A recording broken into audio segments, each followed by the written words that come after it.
The first time Zoe's father asked me to step outside during her sister's wedding, I honestly thought he'd figured everything out. At that point, every person in the room believed I was dating his daughter. The problem was, we'd only known each other for 12 days. And if Zoe hadn't walked into a grocery store that rainy Thursday afternoon, none of us would have been standing there.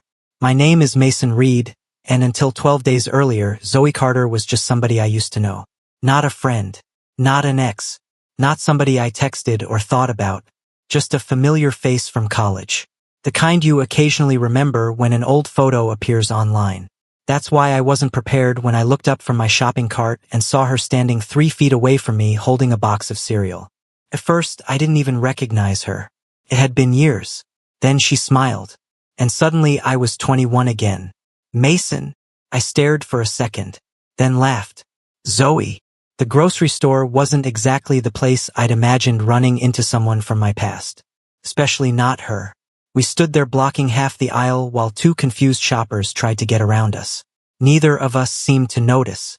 "What are the chances?" she asked. "Apparently higher than I thought."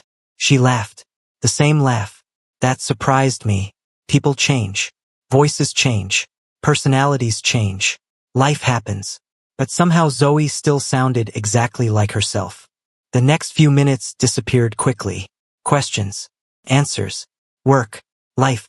The usual catch-up conversation between 2 people trying to summarize several years in less than 5 minutes. She worked in event marketing now. I was a commercial photographer. Neither of us lived far from the store. Neither of us had expected to spend Thursday evening talking to an old classmate. Yet somehow that's exactly what happened. By the time we reached the checkout lanes, we'd already been talking for almost 20 minutes. Then the rain started. Not normal rain. The kind of rain that makes people stop and reconsider every decision they've made. The parking lot disappeared behind a wall of water. People crowded near the entrance waiting it out, including us. "Well," Zoe said, "looks like we're trapped." I looked outside. She wasn't wrong. Could be worse. How? I thought about it. It could also be snowing. She stared at me, then laughed. "I forgot how weird you are." That should have offended me. Instead, it made me smile, because for the first time in a long time, talking to somebody felt effortless.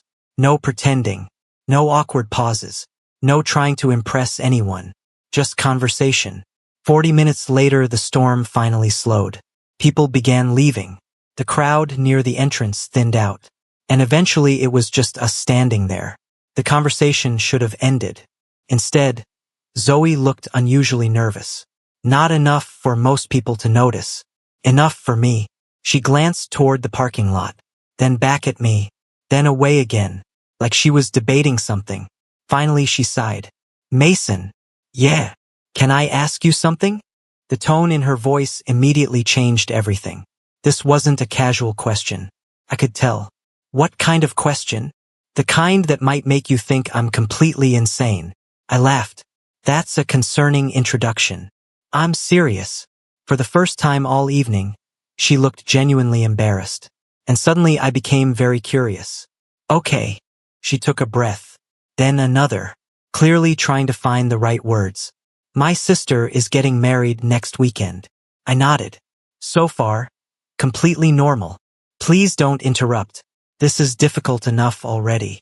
I made a gesture pretending to zip my mouth shut. She rolled her eyes, then continued. "My family thinks I'm dating someone." I waited. Something told me there was more coming. A lot more. There isn't someone. There it was. The real beginning of the story. I still remember the exact moment she said it. Because everything that happened afterwards started right there in front of those automatic grocery store doors. And neither of us had any idea where it was going to lead. I wish I could tell you I immediately understood what she was about to ask. I didn't. Not even close. At that moment, I thought she was going to ask for advice. Maybe she wanted help getting out of a blind date. Maybe she needed a recommendation for a photographer. Maybe she wanted me to tell her family the truth. Anything except what actually came next. Instead, Zoe looked directly at me and said, "Would you be willing to pretend to be my boyfriend for one weekend?" For a second, I honestly thought I'd misheard her. The rain drummed against the glass behind us. People walked in and out of the store. A shopping cart rolled past. Everything continued normally, except my brain. My brain had completely stopped working. I'm sorry. What? She immediately covered her face with both hands. See? I told you it sounded insane. I laughed. Not because it was funny. Because I genuinely didn't know what else to do. You weren't kidding. No. You want me to pretend to be your boyfriend. Just for a weekend. At your sister's wedding. Yes. I stared at her. She stared at the floor. Neither of us looked particularly comfortable. Then she started talking very quickly. The way people do when they're nervous. My mother keeps asking questions. My aunts keep asking questions. My cousins keep trying to set me up with random men. Last month one of them introduced me to a dentist without warning. A dentist. During my birthday dinner. I couldn't help laughing. That's terrible. It gets worse. There was a worse part? He brought his mother. I laughed so hard I nearly dropped my grocery bag. Even Zoe started laughing. For a moment, the ridiculousness of the situation took over. Then reality returned. And the question was still hanging there. I should have said no. A smart person would have said no. A normal person would have said no. Instead, I asked the worst possible question. What exactly would I have to do? The second I said it, Zoe's eyes lit up. Not because I'd agreed. Because I'd left the door open. And she knew it. Mostly just be there. Dangerous answer. I mean it. She stepped closer. Not dramatically. Just enough that I could see she was serious. Come to the wedding. Meet my family. Act normal. Smile occasionally. I raised an eyebrow. Smile occasionally? I don't want them getting suspicious. About my smiling? About literally everything. Fair point. Then she added something that caught me off guard. You'd be helping me more than you realize. The humor disappeared from her voice. Completely. And suddenly I understood this wasn't just about annoying relatives. Something else was going on. Something she wasn't saying. Before I could ask, her phone buzzed. She looked at the screen. The expression on her face changed instantly. Not fear. Not anger. Something in between. I noticed immediately. Everything okay? She locked the screen. A little too quickly. Yeah. It was the most obvious lie I'd heard all day. I didn't push. Mostly because we barely knew each other. But I remembered it. The look. The tension. The way her mood shifted in a second. Eventually she slipped her phone back into her pocket. Then looked at me again. So, there it was. The question. Waiting. I thought about my weekend plans. They weren't exactly exciting. A photo shoot Friday morning. Editing Saturday. Laundry Sunday. The thrilling life of Mason Reed. Then I looked at Zoe. And for some reason, I knew I'd already made my decision. The problem was, I had absolutely no idea what I was getting myself into. Fine. Her eyes widened. Fine. One weekend. She laughed. The relieved kind.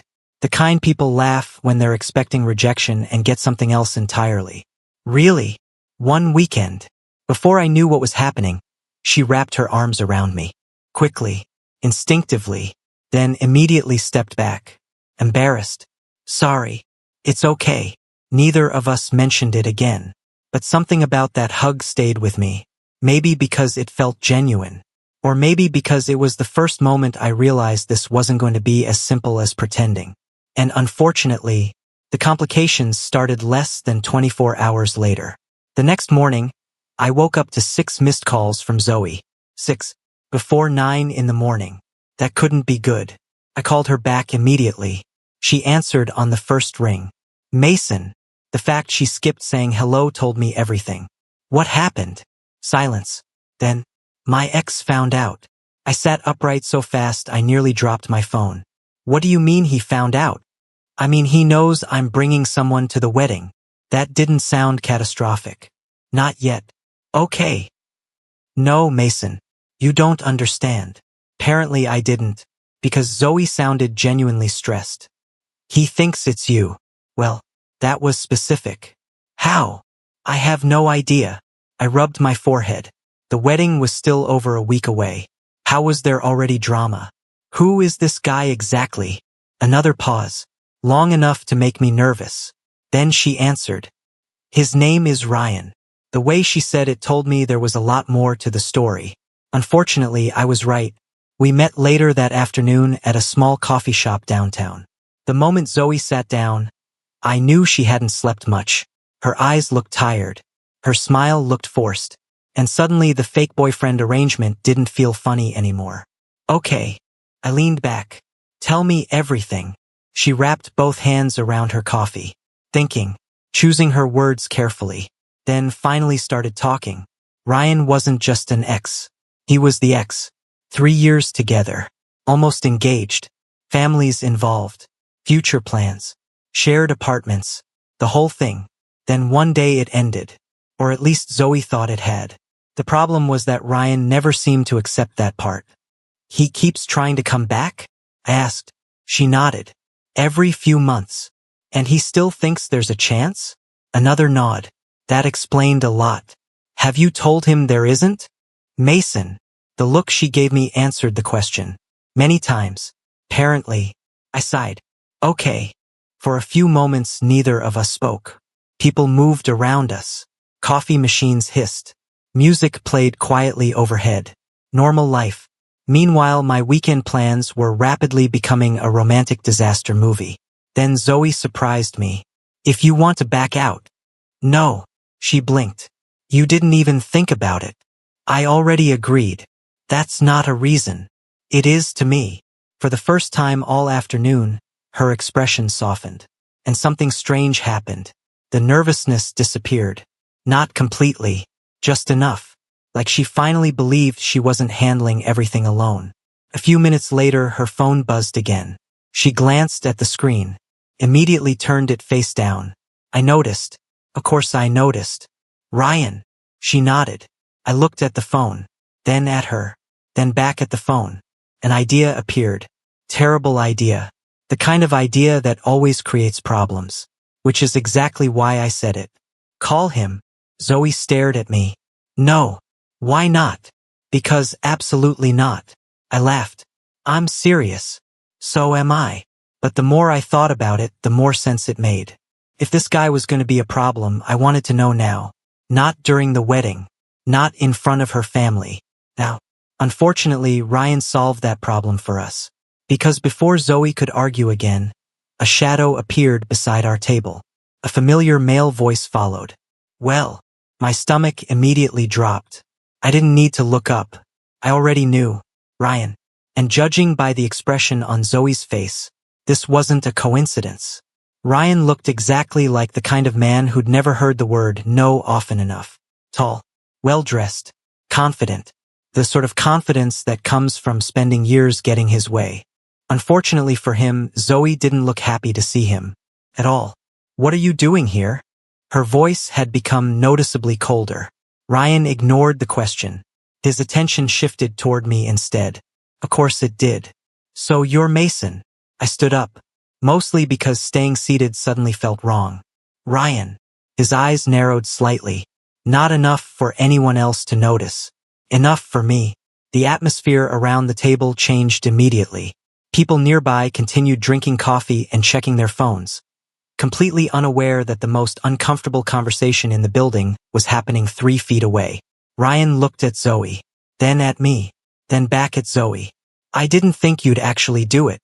That sentence immediately annoyed me. "Do what?" Ryan smiled. "The fake kind. The kind people use when they're trying to stay polite. Move on."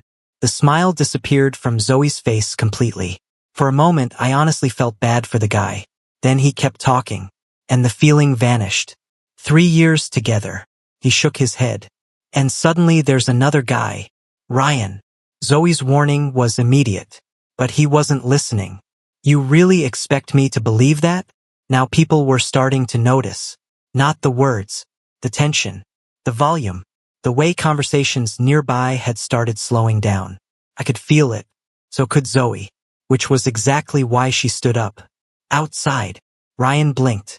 "What?" "You heard me." The tone in her voice surprised even me. A few seconds later, all 3 of us were standing outside the coffee shop. Cold air. Busy street. Far fewer witnesses. Ryan shoved his hands into his pockets, then looked directly at Zoe. For the first time, the confidence cracked. Not much, just enough. Can we stop pretending? The sentence hit harder than I expected. Because suddenly this wasn't about me anymore. This wasn't about the wedding. This was about two people carrying around a conversation they'd never actually finished. Zoe folded her arms. We already had this conversation. No. Ryan shook his head. We never did. For the first time since he'd arrived, I stayed completely silent. This wasn't my fight. It never had been. Ryan took a step forward. Not aggressively, desperately, and somehow that was worse. You didn't even give us a chance. Zoe laughed. A short laugh. Painful one. Then she looked at him. Really looked at him. And whatever expression he saw on her face made him stop talking. Immediately. You had 3 years. The street noise seemed to disappear. At least for me. Because every word she said next felt important. You had 3 years to listen. You had 3 years to show up. You had 3 years to decide what mattered. Ryan looked away. Only for a second. But it was enough. You don't get to act surprised now. Silence. Heavy silence. The kind nobody knows how to fix. Then Ryan finally looked toward me. And somehow that was worse. Because for the first time all afternoon he wasn't angry. He looked defeated. Like he'd just realized something. Something he didn't want to admit. Do you actually like him? The question wasn't directed at me. Only Zoe. And judging by the expression on her face, she wasn't prepared for it either. Neither was I. Because suddenly I found myself waiting for her answer too. The question hung there longer than it should have. Maybe because none of us expected it. Maybe because all three of us already knew the answer was complicated. Ryan waited. I waited. Even the traffic noise around us seemed to fade into the background. Then Zoe looked down at the sidewalk. And for the first time since the conversation started, she seemed unsure. Not because she didn't know what she felt. Because she hadn't expected to be asked. Not like this. Not here. Not in front of me. When she finally spoke, her voice was quiet. I don't know. Ryan closed his eyes briefly. Like he'd expected something different. Honestly, so had I. The answer should have made me feel relieved. Instead, it did the opposite. Because I realized something uncomfortable. I wanted her answer to be yes. And that was a problem. A very big problem. We'd known each other for less than 2 weeks. This wasn't supposed to happen. Ryan laughed softly. Not happily. The kind of laugh people make when reality finally catches up with them. At least that's honest. Nobody disagreed. A few seconds later, he nodded once. Then stepped back. For the first time all afternoon, he seemed tired. Really tired. Not angry. Not jealous. Just exhausted. I'll leave you alone. Neither of us answered. Because we weren't sure if we believed him.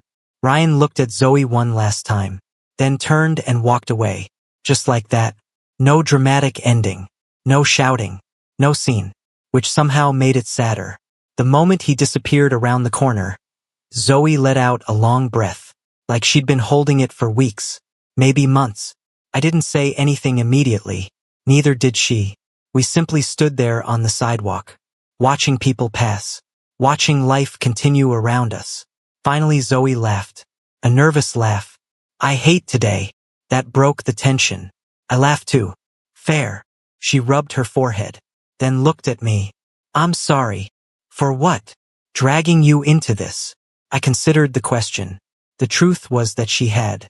Objectively speaking, my life had been dramatically simpler 12 days ago. But strangely, I didn't regret any of it. Honestly, she nodded. I'm kind of glad you did. The words escaped before I could stop them. For a second Zoe looked surprised. Then something else. Something warmer. Something that immediately made me look away. Dangerous. Very dangerous. A few minutes later we started walking. No destination. No plan. Just walking. The conversation shifted naturally. Away from Ryan. Away from stress. Away from complicated feelings neither of us wanted to examine too closely. We passed bookstores, coffee shops, small local businesses. At one point Zoe stopped in front of a bakery. Cookies. I looked at the sign, then at her, then back at the sign. That's your argument? Yes. Strong argument. I know. 20 minutes later, we were sitting outside with coffee and an embarrassing amount of baked goods. The mood had improved. A lot. For the first time all day, she seemed relaxed again. Then her phone buzzed. A text. She glanced down and immediately smiled. What's that? My sister. Good news. Zoe turned the screen toward me. One message. Nothing else. Dad keeps asking questions about Mason. I nearly choked on my coffee. Zoe burst out laughing. Oh, this is bad. Why is your father asking questions? She was laughing too hard to answer. Eventually she managed. Because he likes you. That should have been good news. For some reason, it made me even more nervous. Because something told me the wedding weekend wasn't going to be the first time her father wanted to talk to me. And next time, I wasn't sure the conversation would be so easy. The following week should have been simple. It wasn't. The wedding was only a few days away, and somehow my fake relationship had become the most real thing happening in my life. That realization hit me Tuesday night. I was editing photos when a text from Zoe appeared. Emergency. I immediately called her. She answered laughing, which was confusing. That's not an emergency. It is. No. It absolutely is. I leaned back in my chair. What happened? Silence. Then, my mother wants to have dinner with us before the wedding. I stared at the phone for several seconds, then laughed. Hard. Too hard. Zoe wasn't amused. This isn't funny. It is a little funny. Mason. Sorry. I wasn't sorry. Not really. Because the situation was becoming increasingly ridiculous. What kind of dinner? The terrifying kind. Helpful. The kind where she asks personal questions. Oh, now I understood. That was different. Very different. Meeting family members at a wedding was one thing. Private dinner was another. That felt intentional. Suspiciously intentional. Why? Zoe sighed. Because she likes you. I immediately remembered her sister's text. Apparently this was becoming a pattern. And your father? The line went quiet. A little too quiet. Then, he wants to come too. Of course he did. Fantastic. Absolutely fantastic. 3 nights later, I found myself standing outside a restaurant wondering where exactly my life had gone wrong. Or right. I wasn't entirely sure anymore. The restaurant itself was nice. Not fancy enough to be uncomfortable. Not casual enough to relax. The perfect place for difficult conversations. Exactly what I wanted. The moment I stepped inside, I spotted them. Zoe, her mother, her father, waiting, watching, evaluating. This was definitely an ambush. Zoe noticed me first. The smile she gave me immediately made the evening easier. Dangerously easier. Then her mother stood up. Mason! She hugged me before I reached the table. Again, this family truly loved hugs. Her father offered a handshake. A firm one. A serious one. The kind men use when they're still deciding what they think about you. The first half hour went surprisingly well. Conversation stayed light. Work, travel, photography, funny stories. Nobody asked difficult questions. Nobody mentioned Ryan. Nobody brought up the future. I started relaxing, which was my first mistake, because that's exactly when Zoe's mother struck. Mason. There it was. The tone. The dangerous tone. Yes. Children. I blinked. What? She smiled. Do you want them someday? Across the table, Zoe nearly choked on her drink. I considered jumping through a window. It seemed like a reasonable option. Meanwhile, her father calmly continued eating like this happened every day. Mom. Zoe sounded horrified. What? You can't ask that. Why not? Because he's known us for 5 minutes. Actually, I said, it feels like 5 years. That made her father laugh. A real laugh. The first one I'd heard from him. And somehow that felt like a victory. The conversation moved on. Thankfully. But something strange happened during dinner. The more time I spent around Zoe's parents, the more I understood her. The stubbornness came from her mother. The patience came from her father. The loyalty came from both. And somewhere between appetizers and dessert, I caught myself imagining what it would have been like to know this family for years. Not days. Years. That thought should have worried me. Instead, it stayed. After dinner ended, her parents headed home, leaving Zoe and me alone outside the restaurant. The night air felt cool, quiet, comfortable. For a few moments, neither of us spoke. Then Zoe looked at me. "I'm sorry about my mother." I laughed. "Which part?" "All of it." "Fair." She smiled. Then her expression softened. "You were good tonight." The compliment caught me off guard. "So were you."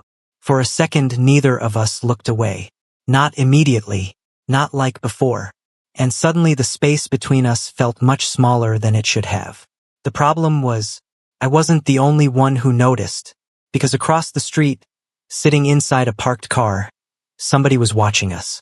And the moment the streetlight reflected off the windshield, I recognized Ryan. For a second, I thought I was imagining it. The car was parked across the street beneath a row of trees. Dark, partially hidden. The kind of vehicle you normally wouldn't notice twice. Except I did. Because the man sitting behind the wheel wasn't a stranger. It was Ryan, watching us. Again, the feeling that hit me wasn't jealousy or anger. It was confusion. What exactly was he hoping to accomplish? Zoe followed my gaze. The moment she saw the car, her shoulders dropped. Not surprised, disappointed, like she'd expected this. Seriously, the words escaped her before she could stop them. Ryan must have realized he'd been spotted. A second later, the engine started. The headlights flashed on, and the car pulled away. Just like that, gone. The entire thing lasted less than 10 seconds. Yet somehow it ruined the mood completely. For several moments, neither of us spoke. Then Zoe sighed. "I'm tired." I nodded. Not physically, emotionally. I understood. The wedding was still 2 days away, and somehow everyone already seemed exhausted. The drive back toward her apartment was quieter than usual. Not awkward, just thoughtful. The kind of silence that happens when two people are trying to process the same thing. Eventually Zoe looked out the passenger window and asked, "Can I tell you something?" "Sure." She smiled faintly. "You're handling all of this better than I expected." That surprised me. I don't know if that's a compliment. It is. Then thank you. For a moment she seemed to hesitate. Then she continued. "When I asked you in that grocery store," she laughed softly, "I honestly thought you'd say no." "I almost did." "Really?" "Absolutely." That made her laugh. Then she looked down. "And yet here you are." The strange thing was, I wasn't sure how to answer that. Because if you'd asked me a week earlier why I agreed, I would have said I was helping an old classmate. Now I wasn't so sure. Fortunately, I didn't have to answer, because Zoe's phone buzzed. Again. This time she groaned before even looking. "Let me guess." "What?" "Wedding emergency." She unlocked the screen, then immediately laughed. A real laugh. The first one all evening. "What?" She turned the phone toward me. It was a message from her sister. "Mom just asked Dad if Mason might be proposing next year." I nearly walked into a street sign. "What?" Zoe was laughing too hard to stand. "No. Your mother is insane." "I know. Next year." "I know. We're not even." I stopped, halfway through the sentence. Zoe noticed immediately. Unfortunately, the smile slowly disappeared from her face. Not completely. Just enough. Because we'd both realized the same thing. I was about to say, "We're not even dating." But for some reason, neither of us wanted to hear it out loud. The conversation ended there. Not because there was nothing left to say. Because there was too much. The next morning I woke up to 3 missed calls. All from Zoe. My stomach dropped instantly. Nobody calls 3 times before 8 in the morning with good news. I called her back. She answered immediately. "Mason." Her voice sounded different. Tense. Urgent. What happened? For a second all I could hear was noise in the background. People talking. Doors opening. Footsteps. Then Zoe took a breath. "My sister's wedding planner just quit." I blinked. "What?" "She quit. Today." "Today." I sat upright in bed. The wedding was tomorrow. Tomorrow.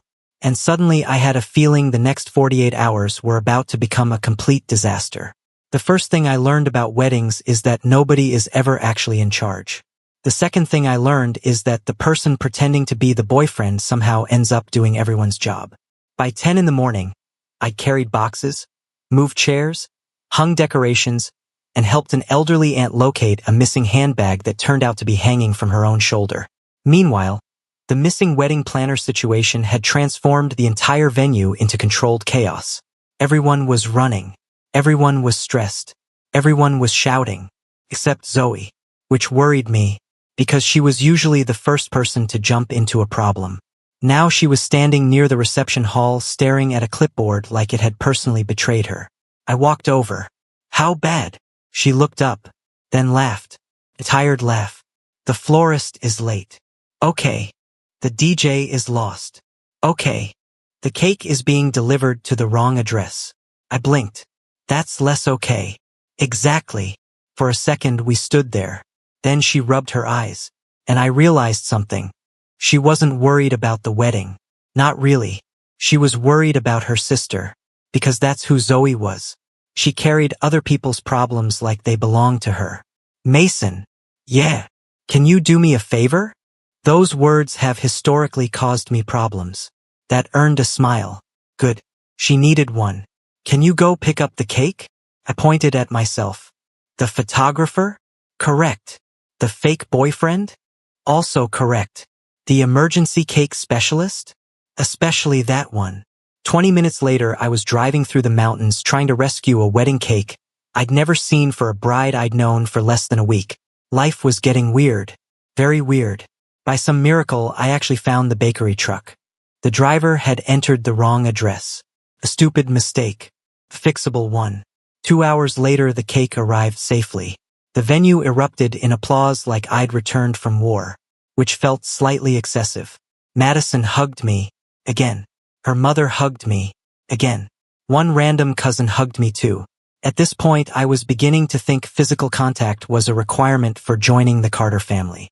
Then I spotted Zoe, standing near the entrance, watching, smiling. Not the polite smile she'd been giving everyone all morning. A real one, the kind that reached her eyes. For a second, the noise around us disappeared. No guests, no wedding, no chaos, just her.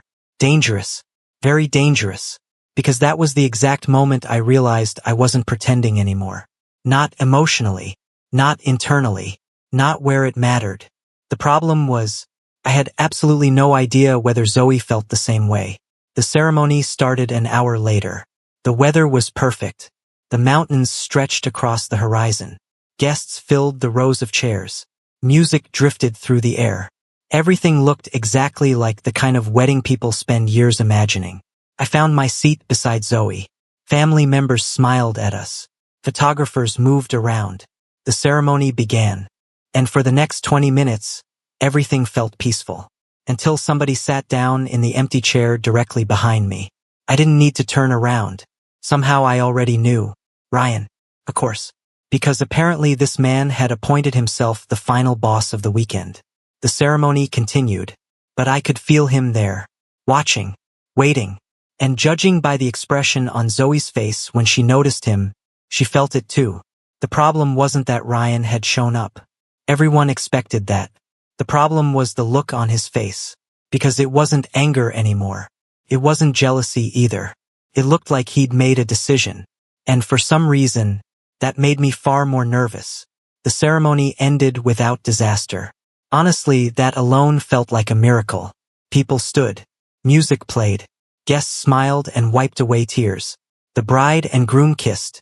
Everyone applauded. Normal wedding things. The kind of moments people remember years later. Yet the entire time, I couldn't shake the feeling that something was coming. Maybe it was Ryan. Maybe it was the strange look he'd been wearing throughout the ceremony. Or maybe it was just instinct.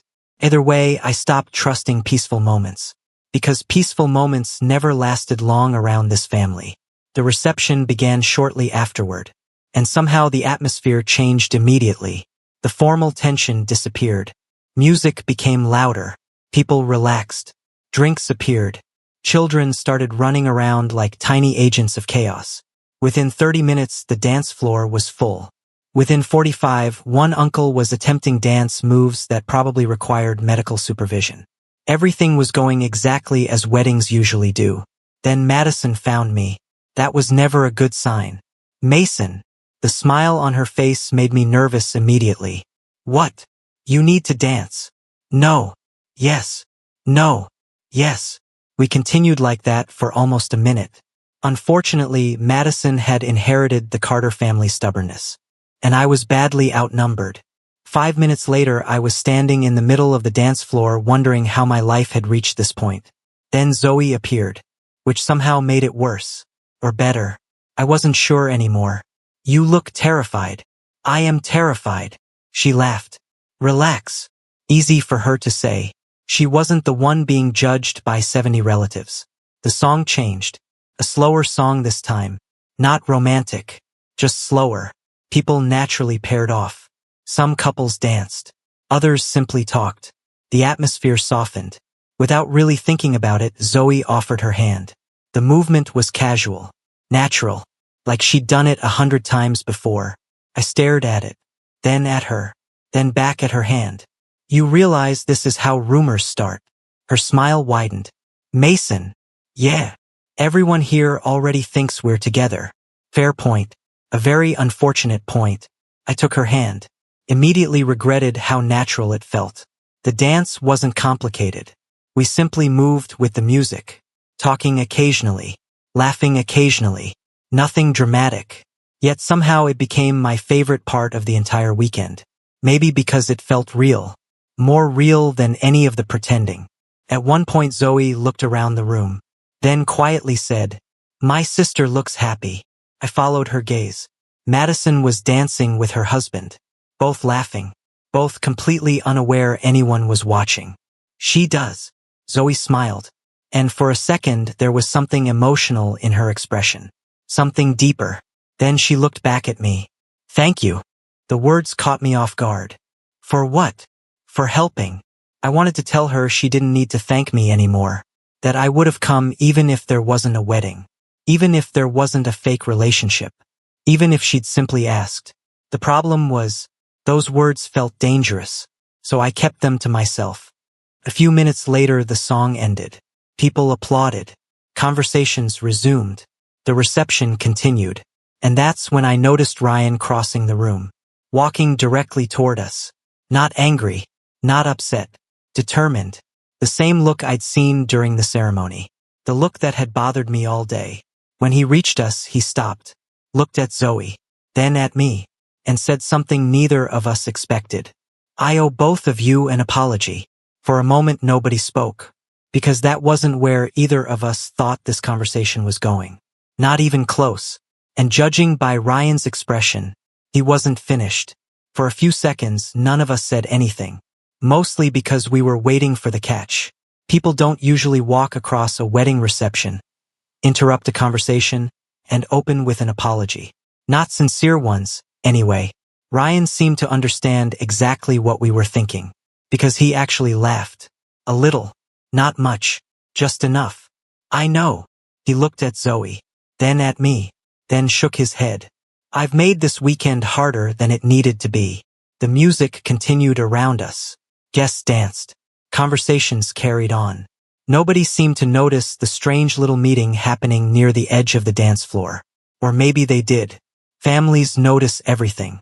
Ryan looked directly at Zoe. I should have listened. The words sounded genuine. Painfully genuine. Not rehearsed. Not manipulative. Real. Zoe crossed her arms. Not defensively. Carefully. Like she wasn't sure whether to believe him yet. Ryan noticed. Of course he did. You don't have to forgive me. The sentence came quickly. Before she could respond. Honestly, I wouldn't blame you if you never did. That seemed to surprise her. Surprised me too. Because this wasn't the Ryan we'd seen all week. The confident one. The persistent one. The guy who kept showing up. This version looked exhausted. Like he'd finally stopped fighting reality. A few seconds later he looked at me. I owe you an apology too. I blinked. For what? Ryan smiled weakly. Probably several things. Fair enough. Then he sighed. I kept treating you like the problem. The room suddenly felt quieter. I thought if you disappeared, everything would go back to normal. He laughed softly. Turns out I was about a year late for that. Nobody argued. Because nobody needed to. The truth was standing right there between us. Eventually Ryan looked back at Zoe. And for the first time all weekend, his expression softened completely. No frustration. No hope. No denial. Just acceptance. I really did love you. The sentence hit hard. Not because it was dramatic. Because it sounded honest. Zoe's eyes lowered briefly. Then she nodded. I know. Silence followed. Not awkward. Sad. The kind that happens when two people finally stop pretending something can still be fixed. Ryan looked around the reception hall. The lights. The music. The dancing. The wedding. Then back at Zoe. And smiled. A real smile this time. The first one I'd seen from him. You look happy. The words weren't directed at me. Only her. Zoe looked surprised. Then answered quietly. I am. Ryan nodded. Like that was all he needed to hear. Then he looked at me one last time. Take care of her. I wasn't expecting that. Neither was Zoe. You could see it on her face. Ryan immediately realized how it sounded. And laughed. Sorry. He rubbed the back of his neck. That sounded incredibly dramatic. It really did. I admitted. That earned a genuine laugh from all three of us. Strangely enough. A minute later he stepped backward. Enjoy the wedding. And then he left. Just like that. No fight. No scene. No final argument. Only closure. For several seconds Zoe and I watched him disappear into the crowd. Then she exhaled slowly. I think that was the healthiest conversation we've ever had. I laughed. That's a terrifying statement. It really is. The tension that had followed us all week finally seemed gone. Not reduced. Gone. And for the first time since this entire thing started, I felt like I could breathe. Unfortunately, life wasn't finished surprising me. Because less than 10 minutes later, a hand landed on my shoulder. A familiar hand. I turned around and immediately saw Zoe's father. His expression was calm. Almost unreadable. Mason. Something about the way he said my name made my stomach drop. Not because he looked angry. Because he looked serious. Very serious. He glanced toward the terrace doors leading outside. Then back at me. Do you have a minute? And suddenly I remembered the title of this story. Because I had a feeling the conversation I'd been unknowingly moving toward all weekend was finally about to happen. For some reason, that simple question made me more nervous than Ryan ever had. Maybe because Ryan was predictable. Zoe's father wasn't. He didn't waste words. He didn't make dramatic speeches. And when people like that ask for a private conversation, your imagination immediately starts working against you. Sure. He nodded. Then walked toward the terrace. I followed. The cool evening air hit the moment we stepped outside.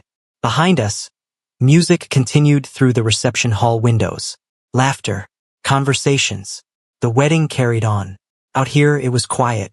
For a few seconds neither of us spoke. The mountains were dark now. Only a few distant lights were visible in the valley below.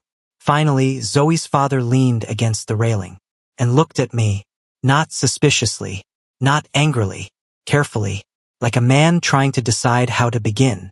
Then he surprised me. Thank you. I blinked. What? Thank you. That wasn't where I expected this conversation to go. Not even close. For helping this weekend. I laughed nervously. I carried a cake. His expression didn't change. You did more than that. The answer came immediately. Without hesitation. Without doubt. And suddenly I had a feeling this conversation wasn't about wedding logistics. At all. For a moment he looked through the windows behind us. Toward the reception hall. Toward Zoe. Then he quietly said, I haven't seen her like this in a long time. The words landed heavily. Because I knew exactly what he meant. The smiles. The laughter. The way she'd relaxed during the last few days. I'd noticed it too. Her father took a slow breath. Then continued. When she was younger, she used to walk into a room and somehow make everyone happier. A faint smile appeared. The kind people get when they're remembering something important. After the breakup, he stopped. Not because he didn't know what to say. Because he did. Too well. It took something from her. I didn't interrupt. Didn't move. Didn't speak. The man wasn't looking for answers. He was simply telling the truth. And sometimes that's harder. I kept waiting for her to become herself again. His eyes remained fixed on the reception hall. I tried helping. A pause. I tried giving advice. Another pause. I tried worrying. That one almost made me smile, because it sounded exactly like Zoe's description of him. Then he laughed quietly. Turns out fathers aren't nearly as useful as they think they are. That actually made me laugh. For the first time, he smiled too. A real smile. Brief, but real. Then it disappeared.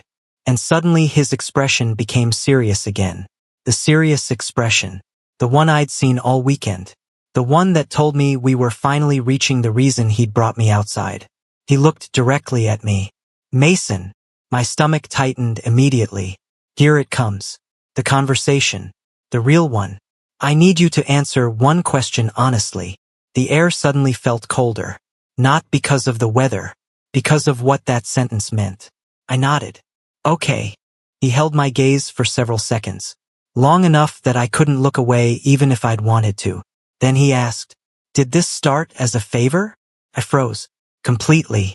Because somehow, out of every question he could have asked, he'd found the only one that mattered. And judging by the look in his eyes, he already knew the answer. For several seconds, neither of us spoke. The music from the reception drifted through the open doors behind us. Laughter. Glasses clinking. Life moving forward. Meanwhile, I was standing there trying to decide how honest I should be. The problem was, I already knew the answer. Yes. The word came out quietly. Zoe's father nodded, almost like he'd expected it. Yes, I repeated. It started as a favor. He looked out across the dark valley, waiting, so I continued. When she asked me in that grocery store, I thought I was helping an old classmate. That part was true, every word of it. But somewhere along the way, I stopped, not because I didn't know what to say, because saying it out loud made it real. Finally, I laughed softly. But somewhere along the way, it stopped feeling like a favor. Silence. Then, to my surprise, Zoe's father smiled. Not a big smile. Just enough. I know. That answer caught me off guard. You know? I've known for 2 days. I laughed. 2 days. Mason. For the first time all weekend, he looked genuinely amused. My daughter is many things. He glanced back toward the reception hall. Subtle isn't one of them. I followed his gaze. Inside, Zoe was talking to her sister, laughing, happy. The sight made something tighten in my chest. Then her father said the thing I'd been waiting for all weekend. The thing I thought this conversation was going to be about. Don't waste time. I looked at him. What? His expression became serious again. Not angry, not emotional, just honest. The older you get, the more you realize time matters. The music shifted inside. A slower song started. Couples were already moving toward the dance floor. Her father nodded toward the hall. Go. That was it. No threats. No warnings. No dramatic speech. Just one word. Go. A minute later, I stepped back inside. The reception was still alive. The dance floor was full. The lights were warm. And almost immediately, I found Zoe. She noticed me too. Well, I smiled. Well, what? What did my dad say? I considered making something up. A joke. A dramatic story. Instead, I offered my hand. Dance first. Her eyes narrowed suspiciously. Then she took my hand anyway. And together we walked toward the dance floor. The song had already started by the time we reached the dance floor. Not fast. Not slow. Just enough to force people closer together than usual. Exactly the kind of song I would have avoided a month earlier. Now I barely noticed. Zoe looked up at me, still waiting, still curious. You didn't answer my question. I know. What did he say? I smiled. He thanked me. That wasn't the answer she expected. I could tell immediately. He what? He thanked me. The confusion on her face was honestly impressive. My father doesn't thank people. He thanked me. For what? For helping. For a moment she looked away. And suddenly I saw something I'd never seen before. Emotion. Real emotion. Not hidden behind humor. Not buried under sarcasm. Just there. The music continued around us. Neither of us spoke. Finally, Zoe laughed softly. He likes you. I noticed. That earned me a playful shove. Then her expression changed. The playful mood faded. Not completely. Just enough. What else did he say? There it was. The real question. I thought about avoiding it. Then decided against it. No more pretending. Zoe blinked. What? That's basically what he told me. For several seconds she didn't respond. The dance floor moved around us. The wedding carried on. Yet suddenly it felt like we were standing completely alone. Then she looked directly at me and quietly asked, "Do you want to stop pretending?" The question hit harder than anything her father had said. Because now there was nowhere to hide. No jokes. No fake relationship. No wedding excuse. Just the truth. I looked at her. Really looked at her. The woman I'd known for 12 days. The woman I'd somehow started thinking about every morning. The woman I didn't want to say goodbye to when this weekend ended. Yeah. The answer came easily. Too easily. Because it was true. I do.